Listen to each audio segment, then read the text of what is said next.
Ya. Jadi ada dua pembacaan yang kalau dibaca baik-baik itu yang satu menjelaskan yang lain. Artinya yang di pengkhotbah dia bilang bahwa orang berhikmat itu berjalan di mata di kepala. Jadi dia berjalan di terang. Dia melihat ke sana kemari. Dia pakai akal, dia lihat. Tapi orang bodoh itu berjalan dalam kegelapan, dia pakai dia punya akal. Bodoh. Nah, tapi yang pengkhotbah ini dia bilang, tapi nantinya nasib keduanya sama, yaitu menuju dunia orang mati. Artinya dia pun hikmat dan beta pun bodoh, ketemu sama-sama akan mati. Itu sama. Nah, tapi itu dia, dan dia bilang, kenapa sih beta berhikmat terlalu banyak? Padahal akhirnya begitu, kita akan mengakhiri hidup sama-sama mati. Kita akan nasib yang sama menimpa kita. Nah, tapi di dalam Amsal dia bilang begini. Amsal ini juga yang menulis pengkhotbah juga Amsal, yang menulis Amsal, di antaranya Amsal. Dia bilang begini, hai anakku, dengarlah ajaranku. Jangan bergaul dengan perempuan pelacur. Jangan memboroskan tenagamu untuk hal yang sia-sia. Nah, padahal tadi dia bilang semuanya sia-sia. Mau galap dan terang sia-sia. Akhirnya itu. Tapi dia bilang ini, boleh. Jangan engkau memberi kemegahanmu atau kekuatanmu kepada yang sia-sia. Kita pernah kutipakan di kita pun khotbah di mana itu bilang jangan membuang mutiara kepada babi dan hal yang kudus kepada anjing. Artinya pemberian yang berharga bagi yang sing memerlukan dia sempung arti apa-apa. Itu hal-hal yang berharga yang mesti kasih kepada orang yang membutuhkan, maka dia punya arti. Tapi kalau kasih kepada yang tidak memerlukan sekalipun berharga, dia sing ada arti, sing berharga. Misalnya buah mutiara per babi. Babi mau tahu apa dia mutiara, lebih dia balik inja-inja sih. Buang barang yang kudus kepada anjing. Buang uang kepada ayam misalnya. Ayam perlu beras, jagung misalnya. Jadi hal yang berharga yang menurut kita tapi ku kasih kepada orang yang tidak membutuhkan sama sekali yang berguna.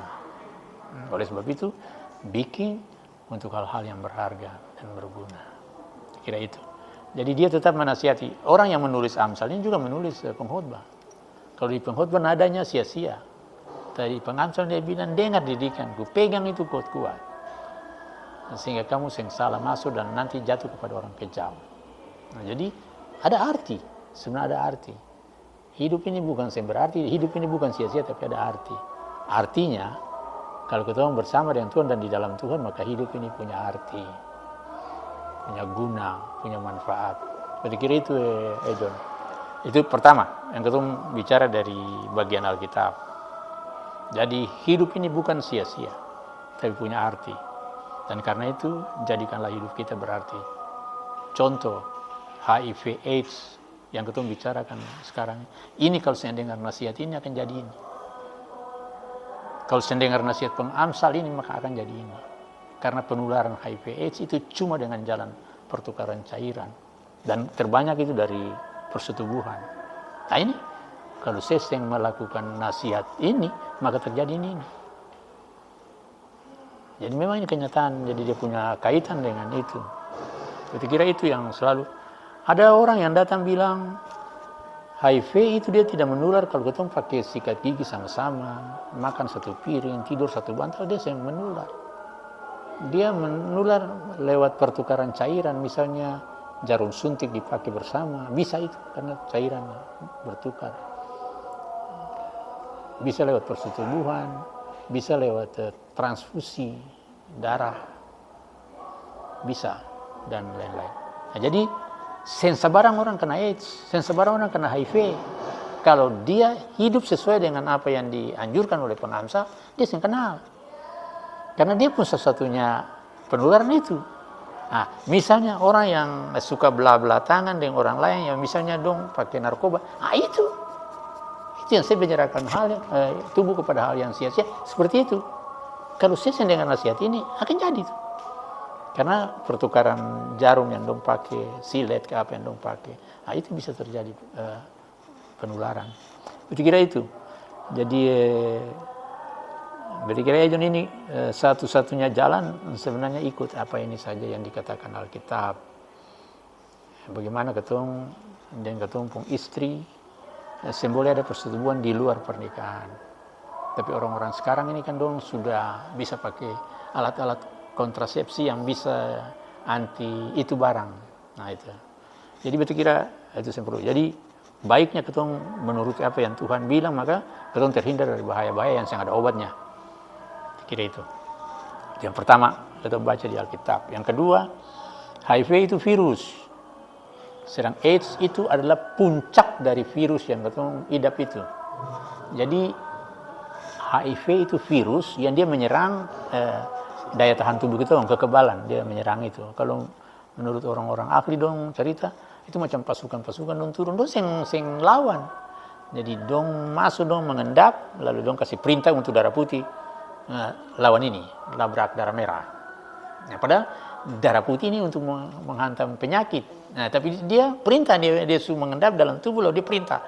Nah, tentara darah putih ini balapar ketemu pun darah merah sampai habis, ketemu pun daya tahan tubuh lemah.